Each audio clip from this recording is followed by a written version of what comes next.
Alors, une vidéo autour du théorème 1,8, donc sur les formes des solutions de l'équation homogène dans le cas général. Donc, je vous rappelle le cadre dans lequel on travaille. Donc, une équation différentielle y' plus a de t y égale 0, faute de frappe qu'il faudra que je corrige, d'accord? Et je vous rappelle que ceci veut dire, donc on va travailler sur un intervalle i, que quel que soit t dans i, on a y de t' plus a de t y de t qui vaut 0. D'accord? Donc équation homogène, dite aussi sans second membre, évidemment. Son second membre est impropre puisqu'on a un second membre qui est nul.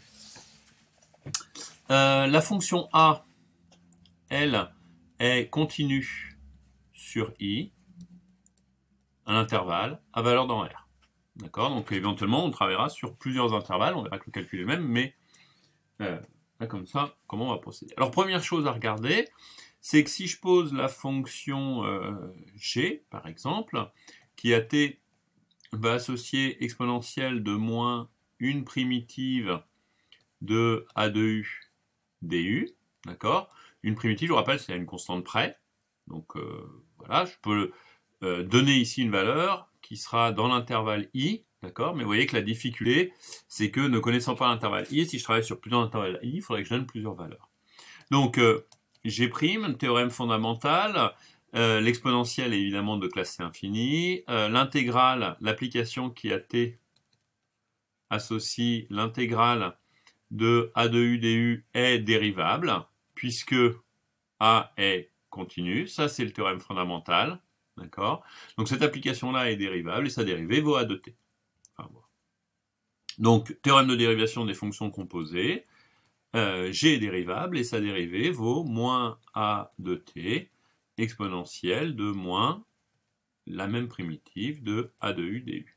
D'accord? Donc en particulier, on notera que g' de t plus a de t, g de t est égal à 0 pour tout t. Donc, c'est-à-dire que g est bien une solution de S0. De E0, donc g est dans S0. D'accord? Puisque g est dans S0 et S0 est un sous-espace vectoriel, alors on en déduit que lambda g appartient à S0, quel que soit lambda dans K. D'accord? Ce qui nous donne donc une première inclusion qui est celle-ci. Inclusion réciproque derrière. Donc, pardon. Ah, j'ai effacé le théorème, c'est pas grave. Donc, inclusion réciproque, je vous rappelle que on a posé G qui est l'application qui à t associe l'exponentielle de moins une primitive de a de u du, et puis qu'on s'intéresse à l'équation homogène E0, je l'aurais écrit dans un coin, qui est donc y' plus a de t y égale 0. Donc, il faut que je montre l'inclusion dans l'autre sens, donc soit y, une solution appartenant à S0, alors notez y et g, c'est peut-être pas du plus malin, et je veux montrer que y est égal à la constante fois g.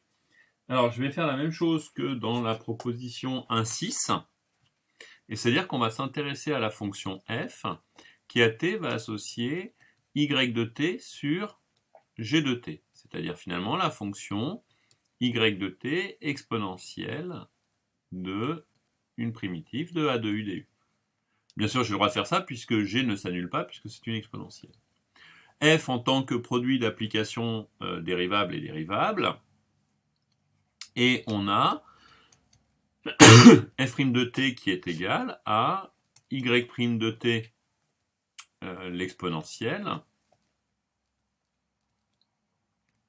plus a de t y de t, la même exponentielle. D'accord? Donc, le tout donne, puisque je regroupe en y et y' de t, 0. Plus, ça c'est quel que soit t dans i. I est un intervalle. J'en déduis donc qu'il existe un lambda dans K tel que, donc, il existe un lambda dans K, tel que, quel que soit t dans i, f de t est égal à lambda. Donc en particulier, y est bien l'application qui à t associe lambda avec un lambda dans K, lambda exponentielle de moins une primitive de a de u du. Ce qui démontre le théorème. Alors, ayant déjà fait la démonstration de théorème, on va en profiter pour prolonger au théorème 1,9, et donc le problème de Cauchy qui nous donne une condition initiale en plus. Alors, je sais que toute solution y, d'accord, donc si y appartient à S0, c'est-à-dire uniquement cette première condition, on dispose, donc il existe un lambda dans K, tel que y soit l'application qui à t associe lambda exponentielle de moins une primitive de a de u du. Alors en particulier, ici je pourrais le singulariser puisque je connais un point t0 qui appartient à, alors non pas à R, excusez-moi, mais à I. Donc il faudrait corriger dans l'énoncé puisque c'est le domaine sur lequel la fonction A est continue. D'accord ? Donc, puisque j'ai une question, je pourrais très bien prendre ici, plutôt que de prendre une primitive quelconque, la primitive, l'unique, qui s'annule en T0, par exemple. D'accord ? Et donc finalement, ma deuxième condition, y de T0 est égal à y0, se traduit exactement par y0 égale lambda. Puisque, si je prends cette primitive-là, en T0, ça vaut 0, donc l'exponentielle de 0 vaut 1.